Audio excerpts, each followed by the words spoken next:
طالبانو له امریکایانو څنګه ولې ګیله کړې ده او پر غزني د طالبانو بریدونه څنګه شول؟ سلامونه درنو لیدونکو، دا ویډیو ضرور تر اخره وګورئ چې خبر شئ.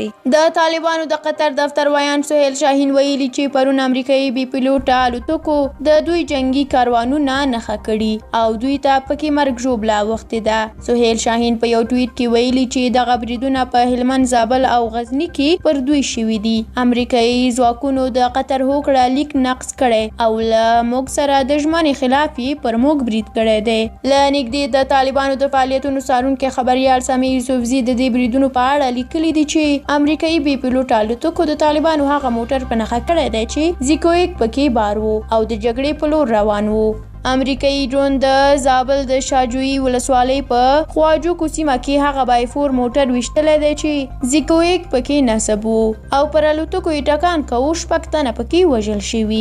د سامي یوسفزي د معلوماتو پر اساس دغه راز بل برید د کندهار میوند ولسوالۍ کې هم شوی دی. وړمه ورځ د امریکایي پوځ د مرکزي قومندانۍ قومندان جنرال میکنزي پارک کې له ولسمشر غني سره په کتنه کې هغه ته ډاډ ورکړی چې له افغان حکومت سره د دوه اړخیز اعلامیې مطابق به د اړتیا پر مهال د افغان ځواکونو له ملاتړ پرشان شي. د تازه بریدونو په اړه تر اوسه امریکایي ځواکونو څه نه دي ویلي، خو تر دې وړاندې ویلي و چې پر افغان ځواکونو د طالبانو د برید پر مهال دوی حق لري چې د دوه اړخیزه اعلامیې او تړونونو پر اساس د هغوی په همکارۍ پر طالبانو بریدونه وکړي او دغه کار یې د قطر هوکړې خلاف عمل نه دی.